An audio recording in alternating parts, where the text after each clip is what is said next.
हरे कृष्णा। श्रील प्रभुपाद के चरणों में मेरा कोटि कोटि नमन।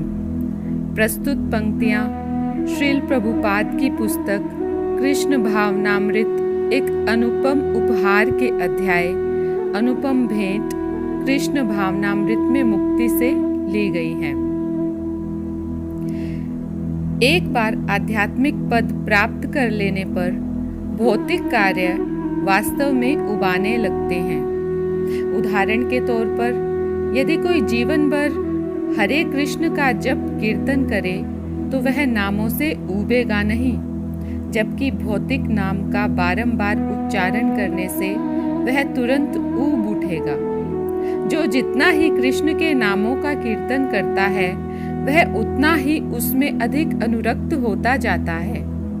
इस प्रकार श्रवणम तथा कीर्तनम अर्थात कृष्ण के विषय में सुनना और कहना वह सेवा का शुभारंभ है।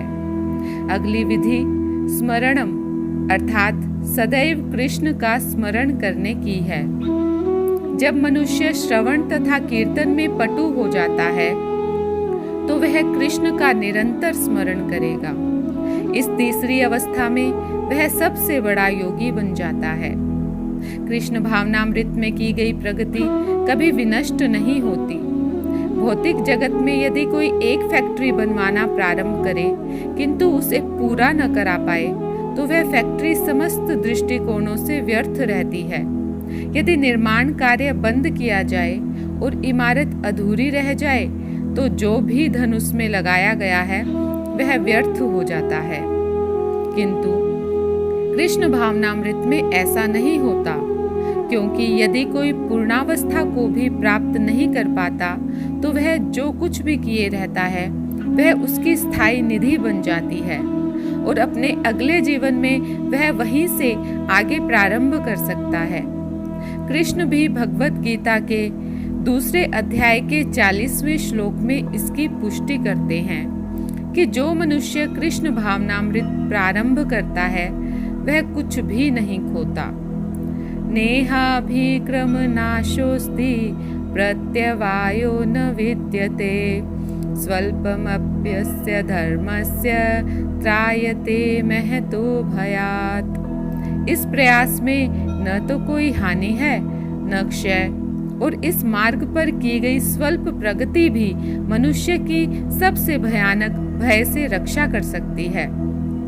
भगवत गीता के 6 अध्याय के 40वें श्लोक में जब अर्जुन असफल योगी के भाग्य के विषय में पूछता है तो श्री कृष्ण उत्तर देते हैं, पार्थ नैवेह नामुत्र विनाशस्तस्य विद्यते न हि कल्याणकृत कश्चित् दुर्गतिम तात गच्छति।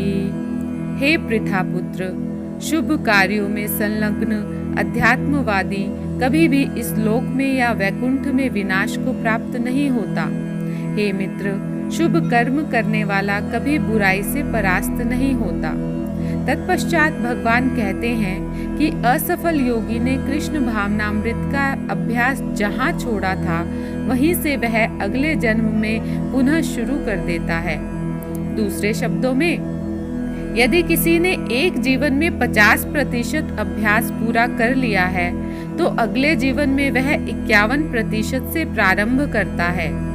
लेकिन हम अपने जीवन में चाहे जितनी भौतिक संपत्ति क्यों न एकत्र करें, वह सब मृत्यु के समय विनष्ट हो जाती है, क्योंकि हम भौतिक ऐश्वर्य अपने साथ नहीं ले जा सकते। तो भी मनुष्य को यह नहीं सोचना चाहिए कि यदि वह कृष्ण भावनामृत प्राप्त करने के लिए अगले जन्म की प्रतीक्षा करेगा तो भी कोई आपत्ति नहीं है। हमें इसी जीवन में कृष्ण भावनामृत के उद्देश्य को पूरा करने का प्रयास करना चाहिए। कृष्ण हमें वचन देते हैं कि जो उनका भक्त बनता है वह निश्चित रूप से उनके पास जाता है। मन्मना भव मद्भक्तो मद्याजी माम नमस्कुरु मामे वैश्यसि सत्यम ते प्रतिजाने प्रियोसी में। भगवत गीता के 18वें अध्याय के 65वें श्लोक में भगवान कहते हैं, सदैव मेरा चिंतन करो, मेरे भक्त बनो, मेरी पूजा करो और मुझको प्रणाम करो। इसका फल यह होगा कि तुम निश्चित रूप से मेरे पास आओगे। मैं तुम्हें यह वचन देता हूँ, क्योंकि तुम मेरे परम प्रिय मित्र हो। हरे कृष्णा।